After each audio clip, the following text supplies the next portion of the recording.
Welcome back. तो friends, अभी की न्यूज है how Russia Ukraine war will impact Indian economy. तो वो तो है सबके दिल में और दिमाग में, ये क्वेश्चन तो आ ही रहा होगा कि भैया, क्योंकि एक तो रशिया के साथ हमारे जो फ्रेंडशिप वाले रिलेशंस हैं वो भी हैं, और साथ में हम लोग काफी जो है उनके साथ बिजनेस टाइप की भी डीलिंग्स करते हैं। तो देखते हैं कि इससे क्या इम्पैक्ट पड़ेगा इंडिया पे। पर डेफिनेटली मैंने तो ये सुना है कि खाली इंडिया पे क्या, हर जगह पे इम्पैक्ट होगा। रशिया के ऊपर बहुत इम्पैक्ट हो रहा है, उनके तो काफी स्टॉक्स जो है सब मार्केट डाउन गई है। अब खाली उन्हीं की नहीं गई है, इवन यहाँ यूएस में भी और सब में यही क्वेश्चन आ रहा है कि अब इससे इम्पैक्ट क्या होगा यहाँ की इकोनॉमी में भी। तो यहाँ पे भी कह रहे हैं यूएस में भी कि जो चीजों के प्राइसेस हैं उनका बढ़ने का चांस है।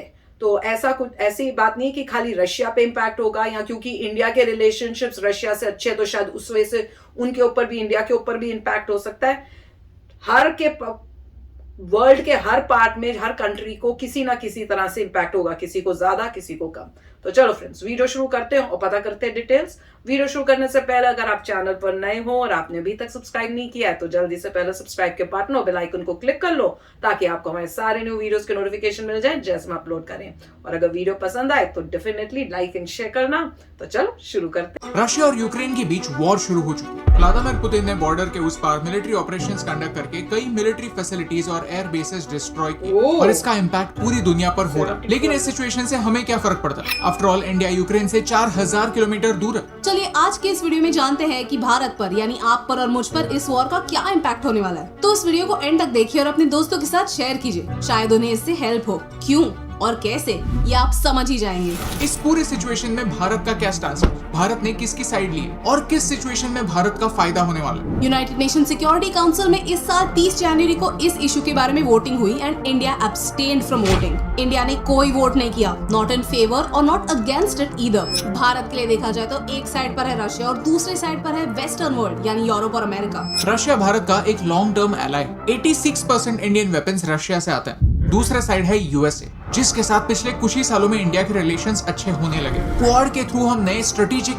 एलाइज बना रहे हैं। यूएसए एंड क्वाड के थ्रू चाइना को काउंटर करने के लिए एक्टिव स्ट्रेटेजीज प्लान हो रहे हैं। इंडियन ओशन में भारत एक इम्पोर्टेंट डोमिनेटिंग फैक्टर है, जिसकी वजह से ट्रेड में आसानी होती है। ये भारत के लिए एक इम्पोर्टेंट ग्रुप है क्योंकि चाइना के एक्सपांशनिस्ट पॉलिसी से भारत को खतरा है। चाइना के एक्सपांशनिस्ट प्लान्स को हमने इस वीडियो में कवर किया था। इंडिया के लिए सिचुएशन ऐसी है कि हम कोई भी साइड चुने, नुकसान हमारा ही। कहते हैं there is no winner in a war. Common man के लिए वॉर गुड न्यूज नहीं। मार्केट ओपन होने के कुछ ही मिनटों में सेंसेक्स 2700 पॉइंट्स नीचे आ चुका था। लोगों ने पैनिक सेल करना शुरू किया और कुछ ही मिनटों में 7.5 लाख करोड़ रुपीस की वेल्थ मार्केट से चली गई। अगले कुछ महीने बहुत वॉलेटाइल होने वाले हैं मार्केट्स के लिए, क्योंकि जो अगले कुछ दिनों में होगा that will set the tone for a lot of things this year. Russian stock market ने एक ही दिन में 50% मार्केट वैल्यू खो दी है और इम्पैक्ट सारे एशियन मार्केट्स पर हो रहा है। रशियन इन्वेजन के बाद यूएस ने रशिया पर सीवियर सैंक्शंस लगाने का वादा किया। रशिया दुनिया का 3rd largest crude oil producer है। यूरोप में आने वाला 1/3 ऑयल रशिया से आता है। रशिया पर सैंक्शंस लगने के बाद वहां से यूरोप में आने वाला ऑयल बंद होगा। क्रूड ऑयल प्राइसेस बढ़ते ही चले जा रहे हैं और ऑलरेडी तेजी से 7 ईयर हाई मार्क क्रॉस कर चुके हैं। पिछले साल ऑलरेडी पेट्रोल और डीजल के प्राइसेस 100 का आंकड़ा टच कर चुके थे। अब 6 से 7 रुपए और महंगे होने के चांसेस हैं। सिमिलरली इंटरनेशनल फ्लाइट्स 25% से 45% ज्यादा एक्सपेंसिव हो सकते हैं। बढ़ते ऑयल प्राइसेस का इम्पैक्ट देश के इंपोर्ट बिल पर और अल्टीमेटली हमारे पॉकेट्स पर होगा। जब भी फ्यूल प्राइसेस बढ़ते हैं, इन्फ्लेशन बढ़ता है, क्योंकि ट्रांसपोर्ट कॉस्ट बढ़ने की वजह से बिजनेसेस के मार्जिन्स कम होते हैं। तो ट्रांसपोर्ट पर डिपेंडेंट सारी इंडस्ट्रीज में प्राइसेस बढ़ने वाले हैं। इलेक्शन के समय जिन स्टेट्स में इलेक्शंस हैं, वहाँ प्राइसेस नहीं बढ़ते, लेकिन इलेक्शंस के बाद प्राइसेस जरूर बढ़ते हैं। नवंबर से फ्यूल प्राइसेस बढ़े नहीं थे। स्टेट्स और सेंटर ने टैक्सेस कम किए थे to reduce the prices, but इस प्राइस स्क्वीज की वजह से टैक्सेस और कम करने पड़ेंगे, जिसका गवर्नमेंट फाइनेंसेस पर असर पड़ेगा। भारत रशिया से $2 बिलियन के ऑयल्स एंड मिनरल्स, 830 मिलियन के प्रेशियस स्टोन्स एंड मेटल्स और 600 मिलियन के फर्टिलाइजर्स इंपोर्ट करता है। सैंक्शंस के बाद ये सारे ट्रेड्स रुकने के चांसेस हैं, लेकिन इसका फायदा डोमेस्टिक प्रोड्यूसर्स को और उनके कंपीटिंग देशों को जरूर होगा। यूक्रेन भारत से फार्मास्यूटिकल प्रोडक्ट्स इंपोर्ट करता है। भारत के रैनबैक्सी, सन फार्मा, डॉक्टर रेड्डी जैसे कंपनीज के यूक्रेन में ऑफिसेस और इन पर नेगेटिव इम्पैक्ट जरूर होगा। ट्रेड सिचुएशन में एक स्लिम पॉजिटिव है। यूक्रेन और रशिया दोनों ग्रेन के बहुत बड़े सप्लायर्स हैं और इस कॉन्फ्लिक्ट की वजह से होने वाले वैक्यूम को भारत फिल कर सकता है by selling wheat in the international market. Wheat की प्राइसेस 9 ईयर हाई पर है और इस साल भी एक रिकॉर्ड ग्रेन हार्वेस्ट एक्सपेक्टेड है। तीसरा इम्पैक्ट है एडिबल ऑयल्स पर। भारत का 70% सनफ्लावर ऑयल यूक्रेन से आता है। हम हर मंथ 2 लाख से 3 lakh ton sunflower oil import करते हैं। इस कॉन्फ्लिक्ट की वजह से एडिबल ऑयल प्राइसेस बढ़ेंगे। At the same time Bharat के 18,000 स्टूडेंट्स यूक्रेन में मेडिसिन और इंजीनियरिंग सीख रहे हैं और इस सिचुएशन की वजह से वो यूक्रेन में अटक चुके हैं। आई होप इन्हें वापस घर लाने के लिए सरकार कुछ कदम उठाएगी। एक न्यूट्रल स्टांस की वजह से बातचीत करके उन्हें वापस ला पाएगी। सबसे इम्पोर्टेंट पार्ट ये है कि आज रशिया उतना फाइनेंशियली स्ट्रांग नहीं है कि वो एक वॉर अफोर्ड कर पाए। See, even if Russia wins, it will be a loser. Stock market इसका एक प्रूफ है। रशिया एक ऑल आउट वॉर जैसा ड्रास्टिक स्टेप ना ले पाता अगर उसके पास चाइना जैसा एक पावरफुल एलाय न हो। चाइना 21st सेंचुरी में इकोनॉमिक सुपर पावर बनना चाहता है और रशिया उसके लिए एक वेपन है, एक टूल है जिसके जरिए वो यूरोप और यूएसए को बिजी रख सकता है। चाइना के मनी पावर के बिना रशिया अपना ये अग्रेशन कंटिन्यू नहीं कर सकता।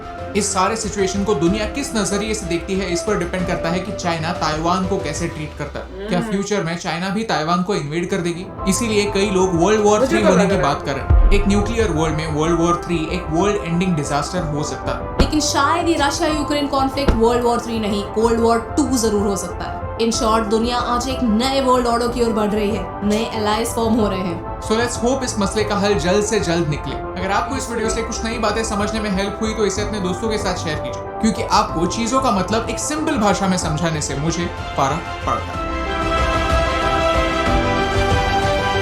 तो फ्रेंड्स, ये देख के कि रशिया को एक्चुअली 50% इम्पैक्ट हुआ है स्टॉक्स और उस एरिया में, तो अच्छा। और इससे मुझे ये भी याद आ रहा था, बाइडेन ने ये भी बोला था कि अभी चाहे आपको, क्योंकि कई जो न्यूज चैनल वाले रिपोर्टर्स आए थे ना, वो काफी अपसेट थे और वो जब वो क्वेश्चंस पूछ रहे थे उनके काफी तीखे टाइप के क्वेश्चंस थे और उन्होंने बाइडेन से ये भी पूछा था कि भाई आप जो ये सैंक्शंस कर रहे हो, ये तो कोई इतने ग्रेट सैंक्शंस हैं क्या कि ये वाकई क्या ये वॉर जो कर रहा है रशिया, क्या वो इससे पीछे हट जाएगा?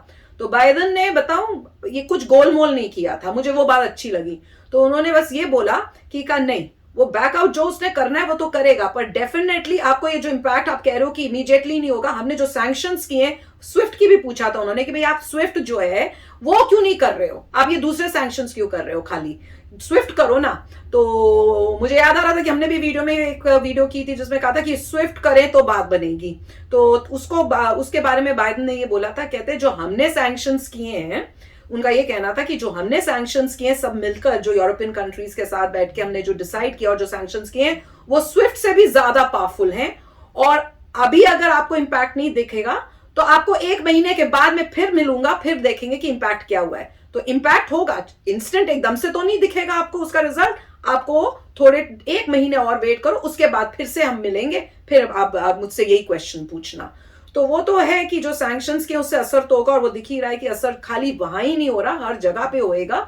और वॉर कभी किसी चीज का सोल्यूशन होता नहीं। और उन्होंने ये भी कहा कि रशिया जो है स्ट्रेट वॉर तो करेगा नहीं, पर इसका फायदा, और कोई बड़ी बात नहीं कि चाइना पीछे से सपोर्ट कर रहा और कहो कि हाँ करे, क्योंकि उनको ये चाहिए कि जो यूएसए है वो इसमें बिजी हो जाए और चाइना जो है सुपर पावर बन जाए, नंबर 1 हो जाए। और कोई बड़ी बात नहीं, मैं जब ये वीडियो सुन रही थी तो मेरे दिमाग में यही आया कि कोई बड़ी बात नहीं कि यूएसए जो है वो क्यों नहीं यूक्रेन का साथ दे के अटैक वॉर में घुस रहा, क्योंकि उनको भी ये दिख रहा है कि अगर हम वॉर में घुसे तो चाइना इसका फायदा उठा के आगे बढ़ जाएगा और हम लोगों के यहाँ पे नुकसान होगा। तो हो सकता है ये भी एक एंगल हो जिस वजह से यूएसए ने जो है अपना जो मिलिट्री है वो नहीं भेजी। और भी बहुत रीजंस है जो पहले भी हमने डिस्कस किए थे, पर ये एक वन मोर रीजन हो सकता है।